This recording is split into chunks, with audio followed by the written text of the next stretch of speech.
2023년 어느 날, 한 신학자가 고대 문헌을 연구하던 중 흥미로운 발견을 하게 됩니다.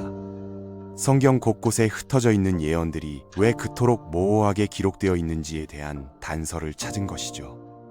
그는 깨달았습니다. 이 예언들이 단순히 인간을 위한 것이 아니라 천상의 영적 존재들로부터도 감춰져야 했다는 사실을요. 만약 사탄이 하나님의 구원 계획을 미리 알았다면 그는 모든 것을 다르게 행동했을 것입니다. 특히 십자가에 관해서 말이죠. 우리는 종종 예수 그리스도의 죽음과 부활을 단순한 승리의 이야기로만 생각합니다. 하지만 그 이면에는 우리가 상상하는 것보다 훨씬 더 치열한 영적 전쟁이 벌어지고 있었습니다. 사탄은 정말로 그리스도를 막을 수 있었을까요? 이 질문은 단순해 보이지만 그 답은 우리의 신앙과 구원에 대한 이해를 완전히 바꿔놓을 수 있습니다. 성경을 자세히 살펴보면 사탄이 그리스도를 막기 위해 세 가지 뚜렷한 전략을 사용했다는 것을 알 수 있습니다. 첫 번째는 예수가 사역을 완성하기 전에 그를 죽이는 것이었죠. 두 번째는 그를 유혹하여 죄를 짓게 만드는 것이었습니다. 그리고 세 번째 전략은 너무나 놀라운 것이어서 이것을 이해하고 나면 성경 전체를 새로운 시각으로 보게 될 거예요. 오늘은 사탄의 세 가지 전략과 그것이 모두 실패할 수밖에 없었던 이유, 그리고 그 과정에서 드러난 하나님의 놀라운 지혜에 대한 이야기입니다. 사탄의 첫 번째 전략은 가장 직접적이고 폭력적인 방법이었습니다. 바로 예수를 물리적으로 제거하는 것이죠. 구약 성경에는 메시아에 대한 수많은 예언이 기록되어 있었습니다. 만약 예수가 이 예언들을 모두 성취하기 전에 죽는다면 그는 거짓 메시아로 간주될 것이고 인류의 구원 계획은 무너지게 되는 거였죠. 이 전략은 예수가 태어나자마자 시작되었습니다. 헤롯 왕은 동방 박사들로부터 새로운 왕이 베들레헴에서 태어났다는 소식을 들었습니다. 그는 동방 박사들에게 아기를 찾으면 알려달라고 부탁했지만 그들은 꿈에서 경고를 받고 다른 길로 돌아갔죠. 분노한 헤롯은 끔찍한 결정을 내립니다. 베들레헴과 그 근처에 있는 2살 이하의 남자아이를 모두 죽이라는 명령을 내린 거예요. 이것은 무차별적인 학살이었습니다. 사탄은 헤롯을 통해 가능한 모든 아기를 제거함으로써 확실하게 메시아를 죽이려 했던 거죠. 하지만 하나님은 이미 요셉에게 꿈으로 경고하셨고 성가족은 이집트로 피신했습니다. 흥미롭게도 이것 자체가 또 다른 메시아 예언의 성취였어요. 호세아서에 기록된 내가 내 아들을 이집트에서 불러냈다는 예언 말이죠. 더 놀라운 것은 헤롯의 학살조차도 예레미야의 예언을 성취했다는 점입니다. 라마에서 슬퍼하며 크게 통곡하는 소리가 들리니 라헬이 그 자식을 위하여 애곡하는 것이라는 예언이죠. 사탄의 악한 계획조차도 결국 하나님의 예언을 이루는 도구가 되어버린 겁니다. 하지만 이것은 시작에 불과했습니다. 예수의 사역 기간 내내 그의 생명을 노리는 시도들이 계속되었거든요. 가장 흥미로운 사건 중 하나는 예수가 고향 나사렛에서 겪은 일입니다. 그는 자신이 자란 회당에서 설교를 했는데 고향 사람들의 반응은 우호적이지 않았어요. 그들은 예수가 기적을 행하기를 거부했다는 이유로 분노했습니다. 그리고 그들은 예수를 마을 밖으로 몰아내고 언덕 꼭대기로 데려갔죠. 그들의 의도는 명확했습니다. 절벽에서 그를 밀어 죽이려는 거였어요. 하지만 다음 구절은 놀랍습니다. 예수께서 그들 가운데로 지나서 가시니라. 어떻게 그가 분노한 군중을 뚫고 지나갔는지 성경은 자세히 설명하지 않습니다. 그저 그가 그렇게 했다고만 기록되어 있죠. 안식일에 병자를 고친 후에도 비슷한 일이 일어났습니다. 바리새인들은 예수가 안식일을 범했다며 그를 죽이려는 음모를 꾸몄어요. 생각해보세요. 예수는 누군가에게 생명을 주었는데 종교 지도자들은 그에 대한 응답으로 죽음을 가져오려 했던 겁니다. 이보다 더 사탄적인 반응이 있을까요? 마태복음은 예수가 그들의 계획을 알고 물러났다고 기록합니다. 하지만 마가복음은 더 충격적인 디테일을 추가하죠. 바리새인들이 헤롯 당파와 손을 잡았다는 겁니다. 유대인 종교 지도자들과 로마 협력자들이 평소에는 서로 적대적인 관계였지만 예수를 죽이려는 공통의 목표 아래 연합한 거예요. 예수는 또한 2번이나 돌에 맞아 죽을 뻔했습니다. 첫 번째는 유대인들과의 긴 논쟁 끝에 예수가 역사상 가장 대담한 선언을 했을 때였어요. 아브라함이 나기 전부터 내가 있느니라. 이것은 단순한 말이 아니었습니다. 예수는 자신이 영원 전부터 존재했던 하나님이라고 선언한 거였죠. 유대인들은 즉시 돌을 집어들었지만 예수는 성전에서 몸을 숨기고 빠져나갔습니다. 2번째 돌팔매질 시도는 예수가 또 다른 신성 선언을 했을 때 일어났습니다. 나와 아버지는 하나이니라. 다시 유대인들이 돌을 집어들자 예수는 놀라운 질문으로 응수했죠. 내가 아버지로 말미암아 여러 가지 선한 일을 너희에게 보였거늘 그 중에 어떤 일로 나를 돌로 치려 하느냐. 그들은 예수를 신성 모독죄로 고발했습니다. 한 인간이 스스로를 하나님이라 주장했다는 거죠. 나사로를 죽음에서 살린 후에도 종교 지도자들은 예수를 죽이려는 계획을 세웠습니다. 이것은 정말 아이러니한 상황이에요. 예수가 죽은 사람을 살렸는데 그들은 살아있는 사람을 죽이려 했으니까요. 요한복음은 이들을 마귀의 자녀라고 부릅니다. 그들은 사탄의 첫 번째 전략을 실행하는 도구였던 거죠.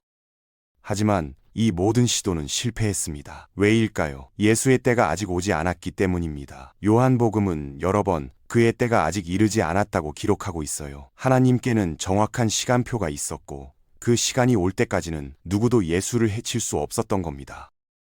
사탄은 예수를 물리적으로 제거하는 것이 불가능하다는 것을 깨달았습니다. 그래서 그는 2번째 전략으로 전환했죠. 만약 예수를 죽일 수 없다면 그를 타락시키는 겁니다. 예수를 죄에 빠뜨릴 수만 있다면 그는 더 이상 완전한 구세주가 될 수 없을 테니까요. 구약의 제사 제도를 생각해 보세요. 희생 제물은 흠이 없어야 했습니다. 어떤 결함도 어떤 상처도 있어서는 안 됐죠. 예수는 인류의 죄를 위한 최종적이고 완전한 제물이 되기 위해 오셨습니다. 만약 그에게 단 하나의 죄라도 있다면 그의 희생은 무효가 되는 거예요. 더 나아가 예수는 인간이 죄 없이 살 수 있다는 것을 증명하기 위해 오셨습니다. 사탄은 오랫동안 인간은 본질적으로 약하고 타락할 수밖에 없다고 주장해 왔어요. 그는 하나님의 피조물인 인간을 비난하는 자였죠. 하지만 예수가 완전한 인간으로서 죄 없이 사신다면 사탄의 주장은 거짓으로 드러나게 됩니다. 광야의 유혹은 이 전략의 정점이었습니다. 예수는 40일 동안 금식하신 후 극도로 약해진 상태였어요. 사탄은 이 순간을 놓치지 않았죠. 그는 3가지 유혹으로 예수를 공격했는데 이것들은 모든 인간을 넘어뜨리는 보편적인 유혹이기도 합니다. 첫 번째 유혹은 육체의 정욕이었습니다. 사탄은 예수에게 돌을 빵으로 만들라고 제안했어요. 생각해 보세요. 40일 동안 굶주린 상태에서 그것도 하나님의 능력으로 즉시 배고픔을 해결할 수 있는 상황이었습니다. 이것은 느끼고자 하는 욕망을 겨냥한 거였죠. 만족감, 배부름, 편안함을 느낄 자격이 있다는 생각 말이에요. 우리도 매일 이런 유혹을 받습니다. 우리는 특정한 감정을 느낄 자격이 있다고 스스로에게 말하고 그것을 얻기 위해 잘못된 선택을 정당화하죠. 음식, 술, 약물, 성적 쾌락, 소셜미디어 중독 등 우리를 유혹하는 것들은 끝이 없습니다. 하지만 예수는 사람이 떡으로만 살 것이 아니요 하나님의 입으로부터 나오는 모든 말씀으로 살 것이라고 대답하셨어요. 2번째 유혹은 눈의 정욕이었습니다. 사탄은 예수를 높은 산으로 데려가 세상의 모든 왕국을 보여주며 말했죠. 만약 내게 절하고 경배한다면 이 모든 것을 주겠다고요. 이것은 갖고자 하는 욕망을 겨냥한 것이었습니다. 우리는 무언가를 볼 때 특히 그것이 아름답거나 값비싸거나 지위를 상징하는 것일 때 그것을 소유하고 싶은 욕망을 느낍니다. 멋진 차, 큰 집, 명품 옷, 더 많은 돈. 하지만 예수는 이 모든 것이 일시적이라는 것을 아셨어요. 그의 왕국은 이 세상에 속한 것이 아니었으니까요. 그는 주 너의 하나님께 경배하고 다만 그를 섬기라고 응답하셨습니다. 3번째 유혹은 이생의 교만을 겨냥한 것이었습니다. 사탄은 예수를 성전 꼭대기로 데려가 말했죠. 네가 만일 하나님의 아들이거든 뛰어내리라. 성경에 천사들이 너를 받들어 발이 돌에 부딪히지 않게 하리라고 기록되어 있지 않느냐고요. 이것은 존재하고자 하는 욕망, 즉 자신을 증명하려는 욕망을 공격한 거였습니다. 사탄은 교묘하게 예수의 정체성에 의문을 제기했어요. 네가 정말 하나님의 아들이라면 증명해보라는 거죠. 우리도 마찬가지입니다. 우리는 끊임없이 자신을 증명해야 한다는 압박을 느낍니다. 더 성공해야 하고, 더 인정받아야 하고, 더 특별해 보여야 한다고 생각하죠. 하지만 예수는 증명할 것이 아무것도 없다는 것을 아셨습니다. 그는 주 너의 하나님을 시험하지 말라고 단호하게 대답하셨어요. 그는 자신의 정체성을 의심하지 않으셨고 사탄의 도발에 넘어가지 않으셨습니다. 이 세 가지 유혹은 사탄이 모든 인간을 공격하는 방식입니다. 느끼고자 하는 욕망, 갖고자 하는 욕망, 존재하고자 하는 욕망. 요한일서는 이것을 육체의 정욕, 눈의 정욕, 이생의 교만이라고 정리합니다. 예수는 이 모든 것을 물리치심으로써 인간이 사탄의 유혹을 이길 수 있다는 것을 증명하셨죠. 광야의 유혹 이후에도 사탄은 포기하지 않았습니다. 누가복음은 마귀가 모든 시험을 다 한 후에 얼마 동안 떠났다고 기록해요. 잠시 떠났다는 거죠. 그는 다른 기회를 노리며 물러난 겁니다. 실제로 예수의 사역 전반에 걸쳐 유혹은 계속되었을 거예요. 사람들이 그를 왕으로 삼으려 할 때, 제자들이 십자가의 길을 막으려 할 때, 심지어 십자가에서도 사람들은 네가 하나님의 아들이거든 십자가에서 내려오라고 조롱했습니다. 이 모든 것이 유혹이었죠. 하지만 예수는 한 번도 넘어지지 않으셨습니다. 히브리서는 그가 모든 일에 우리와 똑같이 시험을 받으셨으나 죄는 없으시다고 선언합니다. 완전히 인간이셨던 예수가 완전히 죄 없는 삶을 사셨다는 것. 이것이 사탄의 두 번째 전략을 완전히 무너뜨린 거예요. 이제 세 번째 전략으로 넘어갑니다. 이것은 가장 놀랍고 역설적인 전략이에요. 바로 십자가 자체를 이용하는 것이었죠. 여기서 우리는 매우 흥미로운 질문을 던져야 합니다. 왜 구약의 메시아 예언들은 그토록 모호하게 기록되어 있을까요? 미가서를 예로 들어보죠. 미가서 5장 2절은 메시아가 베들레헴에서 태어날 것이라고 예언합니다. 하지만 문맥을 읽어보면 이것이 명확한 메시아 예언이라고 보기 어려워요. 오히려 당시 이스라엘 상황에 대해 말하는 것처럼 보이죠. 몇 구절 뒤에는 아시리아에 대한 언급까지 나옵니다. 만약 이런 예언들이 정말 메시아를 가리키는 것이라면 도대체 누가 이것을 알아볼 수 있었겠어요? 예언들은 구약 전체에 흩어져 있고 각각은 너무나 모호하고 단편적이에요. 왜 하나님께서는 더 명확하게 말씀하지 않으셨을까요? 많은 사람들이 이것 때문에 성경 예언을 믿지 못합니다. 너무 애매하고 억지로 끼워 맞춘 것처럼 느껴지니까요. 하지만 여기에는 깊은 이유가 있었습니다. 그것은 천상의 영적 존재들로부터 이 예언들을 숨기기 위함이었어요. 베드로전서는 놀라운 사실을 밝힙니다. 구약의 선지자들조차 자신들이 전한 예언의 의미를 완전히 이해하지 못했다는 거예요. 그들은 메시아의 시간과 상황을 알아내려고 주의 깊게 연구했지만 그 비밀은 감춰져 있었습니다.